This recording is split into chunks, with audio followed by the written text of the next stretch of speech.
आज मैं अपने डायरी में लिखी एक कहानी शेयर करना चाहती हूँ। कहानी का शीर्षक है बड़े भैया।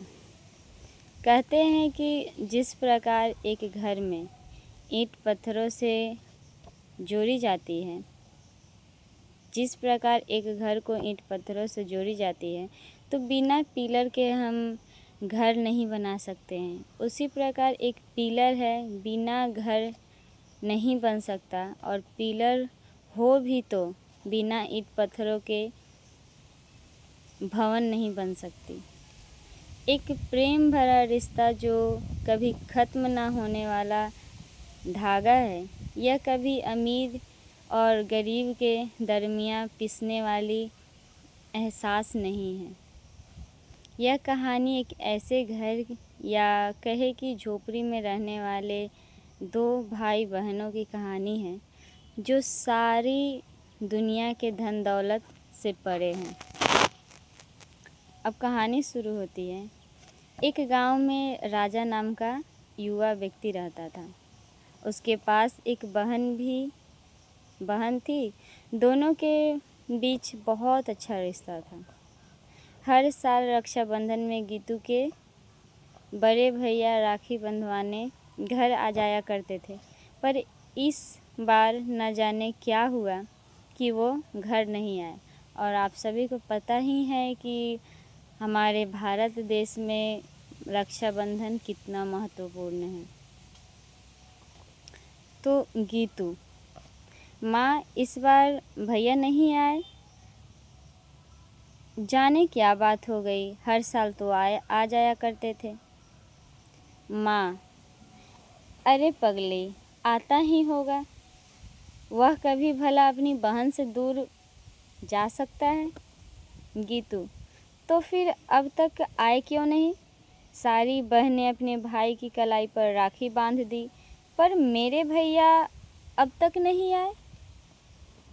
माँ, अब क्या तुम्हें बताऊं, मैं तुम्हें दुखी नहीं देख सकती। 3 साल से तुम उसका इंतज़ार कर रही हो, पर वह नहीं आता है। गीतू, माँ क्या खरी खरी सोच रही हो, कुछ तो बोलो। वो कब आएंगे? वो आएगा ना। और ये सारी बातें माँ अपने मन में सोच रही है और गीतू बोल रही है कि माँ क्या खरी खरी सोच रही हो, कुछ तो बोलो, कब आएगा? वो आएगा ना। माँ, हाँ हाँ वो आएगा। गीतू निराशा होकर अपने अंदर कमरे में चली जाती है और माँ से छिपकर बहुत रोती है। फिर गीतू अपने मन में सोचती है कि भैया क्यों नहीं आते हो? क्या हमसे कुछ गलती हो गई है या फिर वक्त नहीं मिलता? कम से कम आप एक खत तो लिख सकते हो। माँ, कोई बात नहीं, तुम राखी अपने भैया के नाम पर रख देना, जिस दिन वो आएगा सारी राखी तुम बांध देना। गीतू, हाँ माँ, वो तो बांध ही देंगे, लेकिन भाई सामने हो और कलाई बहन के आँखों सामने, तो वो रक्षाबंधन सबसे अटूट होता है। और पता नहीं मेरे भैया अब तक आए क्यों नहीं। ये कहानी मैं इसलिए सुनाई क्योंकि रक्षाबंधन जैसा भी हो, हम मानते हैं कि हाँ, बहन गिफ्ट लेती है अपने भाई से, लेकिन ये एक ऐसा प्यारा बंधन है जिसको हम नकार नहीं सकते हैं। इस दिन हर कोई भावना से जुड़ा हुआ रहता है, हर कोई भावनात्मक लगाव रखता है, क्योंकि इससे ये दर्शाता है कि लोग कहते हैं कि केवल बेटी बेटी, या फिर कोई कहता है केवल बेटा बेटा। बेटी तो हम नहीं सुने हैं, लेकिन अक्सर बेटा बेटा बहुत सुने हुए हैं।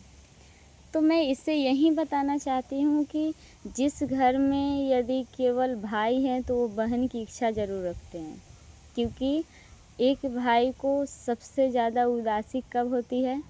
जिस दिन रक्षाबंधन होती है और जिस दिन दूसरे के घर में बेटियों की ब्याह होती है।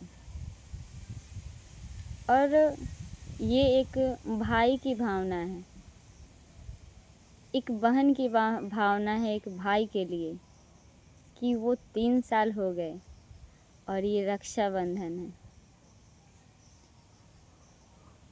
आपको ये कहानी कैसी लगी कमेंट में ज़रूर बताइएगा। राधे राधे।